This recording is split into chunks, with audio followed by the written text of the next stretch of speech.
Heureux de vous recevoir, heureux de vous accueillir. Bienvenue à Rabat. Le thème du jour m'intéresse tout particulièrement en tant que promoteur du talent parce qu'on va parler de leadership et nous allons avoir le plaisir d'écouter deux personnes qui vont nous parler de leur parcours. Alors, ils vont en parler très ouvertement. Je suis d'un caractère très volontariste, donc j'avais des objectifs bien déterminés, etc. Et puis, entre 25 et 30 ans, j'ai commencé à avoir cette quête de sens. Mais pendant longtemps, quelques années, cette quête de sens était vraiment insaisissable. Je ne savais pas dans quoi j'allais m'engager. Et c'est là où des points d'inflexion vont se faire. Donc dans ma période textile, en 2005-2006, mon quotidien était tellement insupportable. J'étais en train de mener cette restructuration, de construire une usine. Le chiffre d'affaires de l'entreprise s'est effondré. On perdait beaucoup d'argent tous les mois. Et puis je étais en première ligne d'un projet de restructuration qui allait mener l'entreprise vers la cessation de paiement. Donc un matin, je me réveille, manque de peau, je me bagarre avec mon épouse et je décide de tout claquer, de partir en Inde, sans prévenir personne. La veille de mon anniversaire. Il a l'air inoffensif comme ça et tellement doux, c'est dangereux ce que vous faites. Je raconte pas ça à mes enfants. Mais donc, je pars en Inde pendant 15 jours et en revenant, j'avais pris des notes et j'en ai fait un carnet de voyage. Et j'ai cherché à trouver un éditeur que j'ai trouvé au Maroc et j'ai édité un premier livre qui s'appelait Petite fugue et grande réflexion. Bon, c'est pas ça l'important. L'important, c'est que on m'a invité 2-3 ans plus tard à le présenter dans une école d'ingénieurs, le HTP, l'école Hassanieh de Travaux Publics. Donc je le présente, ça se passe plutôt bien, je suis content parce que je suis avec des jeunes étudiants un peu comme vous. Et je m'en vais, 2 mois plus tard, on m'appelle, on me dit écoutez, on a un poste qui se libère, est-ce que ça ne vous intéresserait pas de venir enseigner? C'était en 2007, dans cette école d'ingénieurs. Je dis super, pourquoi pas? J'avais 27-28 ans et le contact avec les étudiants était juste magnifique parce que vous êtes dans une classe, vous êtes sûr que 100% des jeunes qui sont dans votre classe ont un QI supérieur au vôtre et qui vous challenge en permanence, donc c'était sympa. Alors c'est là où les concours de circonstances commencent à se faire. Donc autour de 30 ans, j'ai postulé pour faire une formation à la Kennedy School et j'ai été refusé 3 fois. Il a fallu qu'on m'accepte à la Kennedy School en plein printemps arabe. Donc je suis allé faire une formation de leadership à la Harvard Kennedy School en plein printemps arabe au Maroc. Donc deuxième. Et pourquoi je vous ai parlé de l'HTP tout à l'heure à l'école de travaux publics, c'est que pendant le printemps arabe, un de mes étudiants me dit mais Monsieur Berrada, nous on en a marre de parler de citoyenneté, de ceci, de cela, on veut parler politique. Parce qu'il faut savoir qu'au Maroc, depuis 30 ans, il était interdit de parler politique dans les écoles publiques pour des raisons historiques. Et donc, cette interpellation, premier déclencheur, la formation à la Kennedy School, et je rentre de la Kennedy School, et je rentre en me disant, j'ai trouvé une cause pour laquelle je vais m'investir sur les 10 prochaines années. C'est la promotion du leadership au Maroc. Les chantiers sont tellement énormes dans ce pays que seul, je ne pourrais rien faire. Une poignée ne pourra rien faire. Il faut qu'on soit des milliers de chevals blancs, de jeunes femmes et hommes patriotes, compétents et leaders, qui ont des volontaires et qui ont la capacité de mobiliser pour pouvoir apporter le changement. Donc on monte une association qui s'appelle Tariq Ibn Ziyad Initiative. Donc je continue sur les synchronicités. Donc Tizi se monte, on est 5 au départ, et puis entre 2011 et maintenant, on a initié 5000 personnes au leadership. On a repéré 60 jeunes talents. Il y en a un qui est dans la salle, Hassan Baraka, je ne sais pas où est-ce qu'il est. Hassan. Hassan est un des talents qu'on a spotlighté. Tizi a réussi à envoyer 12 de ces jeunes à la Harvard Kennedy School faire plus ou moins l'information que j'ai faite, dont Hassan également, via les financements de nos partenaires.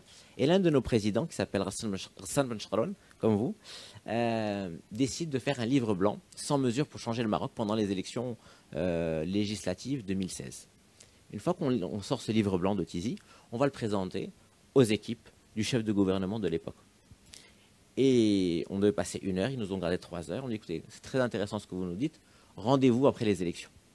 Et je la fais courte, 6 ou 7 mois plus tard, quand le gouvernement a été installé, on nous recontacte en nous disant envoyez-nous de vos CV. Et là, je saute sur l'occasion, je glisse mon CV dans cette liste et on m'appelle pour démarrer cette mission. Eh bien, bravo, bravo, bravo. Beau parcours, beau parcours. Et donc, depuis, vous êtes engagé dans cette mission, c'est ça? C'est-à-dire, depuis c'est ce qui a donné une orientation, en tout cas, l'orientation jusque-là, c'est ça? Depuis, j'ai une deuxième cause. J'avais la cause de la promotion du leadership au Maroc, que je continue à faire. C'est un peu moi qui choisis ce thème du leadership. Et pour qu'on en parle tout à l'heure, pour que de nos vies, nous puissions illustrer comment le leadership peut vraiment être un accélérateur de carrière et un élément de mobilisateur de cause. Et j'ai une deuxième cause aujourd'hui qui est l'emploi des jeunes au Maroc, pour lequel je travaille à plein temps. D'abord, le rapport dans le leadership, je pense qu'on va voir l'approche par la raison et l'approche par le cœur. L'approche par la raison, c'est le fameux principe catégorique de Kant que vous allez me rappeler, dont je me souviens vaguement, mais vous allez me rappeler. C'est considérer toujours l'autre en tant que fin en soi et non comme moyen. Ça veut dire que chaque personne, de la personne qui vous ouvre la porte le matin dans l'entreprise, à votre N-1 et votre collègue en face, il faut le considérer comme une fin en soi. Comment tu sais tisser, tramer une relation interpersonnelle avec lui pour qu'il puisse inconsciemment vous apprécier et donc demain vous tendre la main quand vous aurez besoin de lui. Une assistante peut vous ouvrir des portes que vous n'aurez même pas pu imaginer exister, parce que si vous tissez avec elle une certaine relation. C'est valable sur tous les cieux. Hein. Et donc, mais cette notion, cette approche par le cœur, d'abord, par la raison que je fais, c'est véritablement chaque personne avec laquelle vous allez échanger, elle, c'est une fin en soi. C'est une personne qui a derrière elle ses rêves, ses frustrations, ses colères, ses blessures, ses traumas. Et quand vous la saisissez comme ça, et que vous la nourrissiez par de la bienveillance,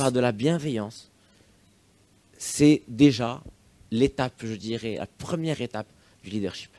Tramer des relations de qualité. Considérer les personnes en face de vous comme des rêves et des souffrances et en tenir compte. Je vois Jason hocher la tête, donc ils semblent être d'accord. C'est Jason, c'est ça. Et ensuite, par l'approche par le cœur, c'est que c'est encore plus valable dans les pays chauds, les pays maghrébins, les pays africains, les pays d'Amérique latine, c'est que vous avez beau avoir une relation hiérarchique avec quelqu'un, si quelqu'un ne veut pas vous faire la mission, la tâche que vous voulez faire, il ne la fera pas et vous pourrira la vie. On ne travaille pas avec un Marocain ou un Chilien contre un Allemand. Un Allemand a une définition de poste, des prérogatives très claires, et il fera la tâche, la mission qu'il fera. Au Maroc, en tout cas de ce que je vis, c'est que la relation interpersonnelle va primer sur la qualité du travail. Et on est obligé de travailler l'humain.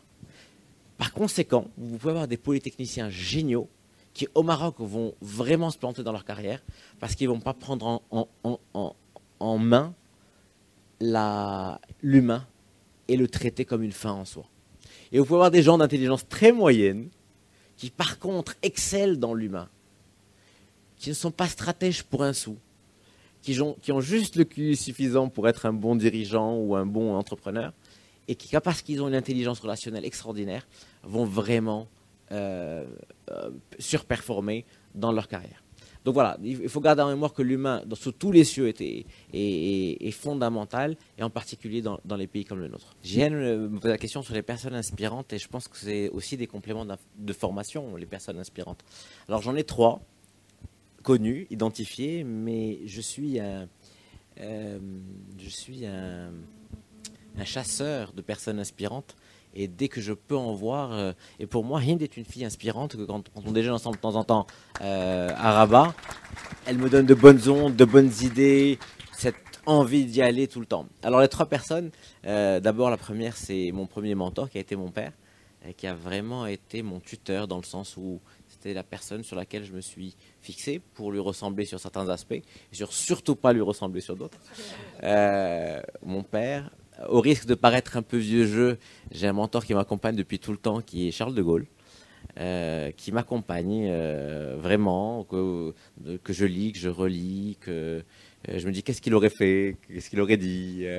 C'est mignon. Et le troisième, c'est mon fils. J'ai un garçon qui a 8 ans, et quand j'écris, pour vous répondre à votre question, j'écris une lettre à mon fils, et j'ai commencé par Yacine. J'ai 3 enfants, et c'est lui en particulier, sans que les autres soient jaloux, parce que je compense par ailleurs, mais c'est lui qui m'inspire. Si je mets cher Yacine, la parole et l'écriture se libèrent. Sinon, elle ne se libère pas.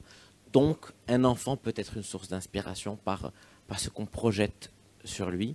Et pour finir sur les gens inspirants, franchement, autour de vous, il y a toujours des femmes et des hommes remarquables qui ont eu un moment de leadership dans leur vie, qui ont eu une parole extraordinaire pendant un moment. Parce qu'on n'est pas leader tout le temps, on n'est pas Superman tout le temps, on n'est pas Superman du tout d'abord.